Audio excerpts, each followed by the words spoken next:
He was just 16, but his eyes carried a weight far older.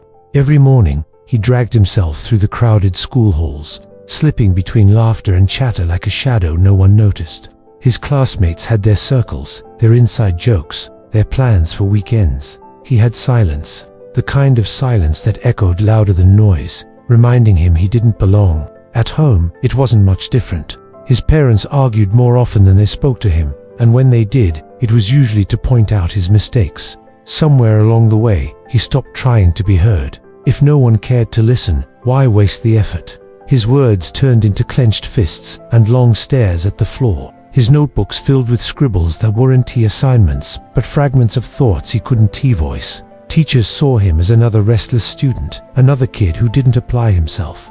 They noticed the missed homework, the occasional outburst, the slouched body in the back row, but they didn't see the boy behind it all. And maybe he wanted it that way. If being invisible kept him safe from judgment, maybe invisibility wasn't so bad. But deep inside, a small, aching part of him still longed for someone to notice, just once. One Tuesday afternoon, frustration finally erupted. A classmate made a careless joke about him, and instead of ignoring it, he snapped.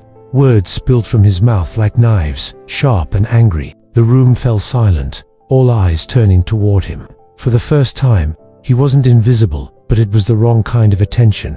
Heat rushed to his face, and shame wrapped itself around his chest like a chain. He waited for the punishment, the scolding, the familiar echo of adults telling him he was nothing more than trouble. But something unexpected happened. His teacher, a woman in her 40s with calm eyes that seemed to see more than most, didn't raise her voice. She didn't humiliate him in front of the class. She simply asked him to stay after. Her voice was steady, without anger, and for a moment, he was too stunned to resist.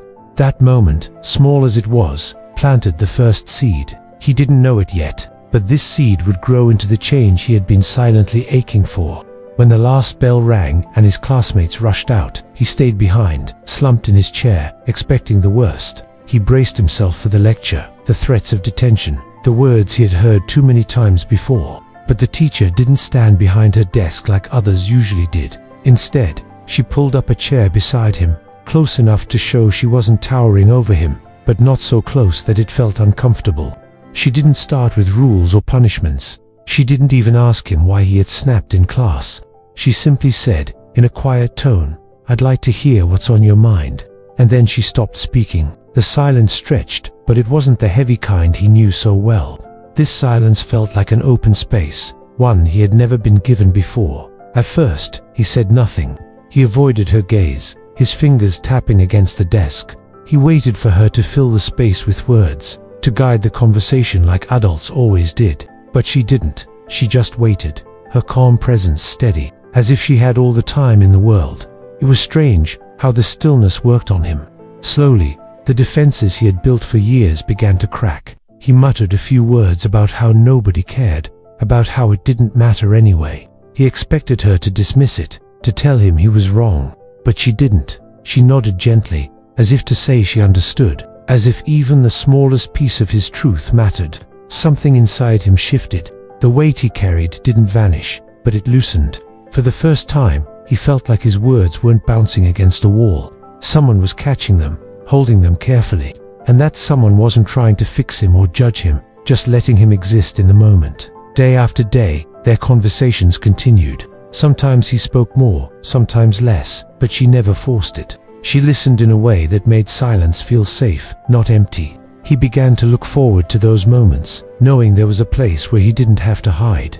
He realized then that listening wasn't just about ears hearing sounds. It was about presence. It was about saying, without words, "You matter enough for me to stop and stay with you."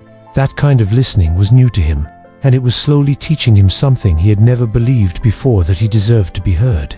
Weeks turned into months, and the boy who once walked through the halls like a shadow began to change.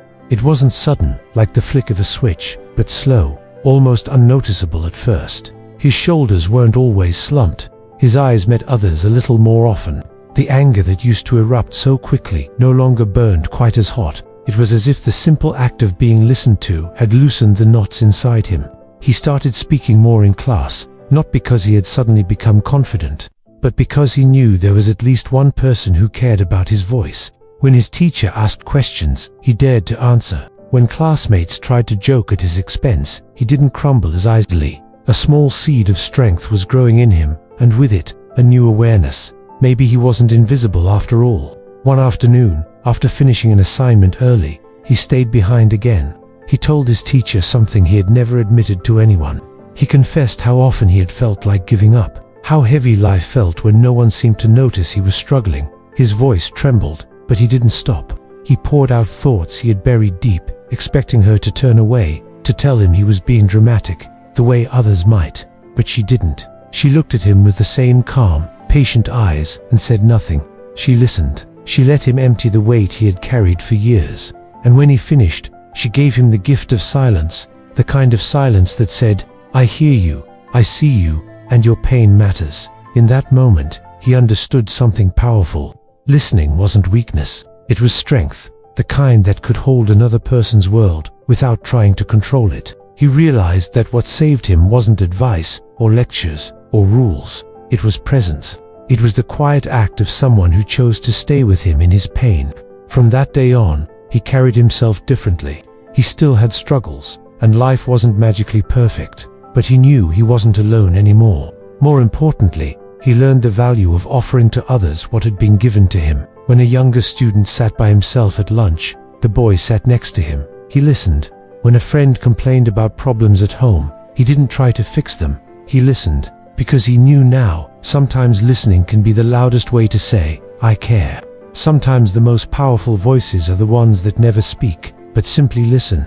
In a world full of noise, it is easy to forget that listening is more than waiting for your turn to talk. It is a gift, a lifeline, a quiet affirmation that says, "You are not alone." This story reminds us that lives can change when we stop to hear the unspoken cries around us.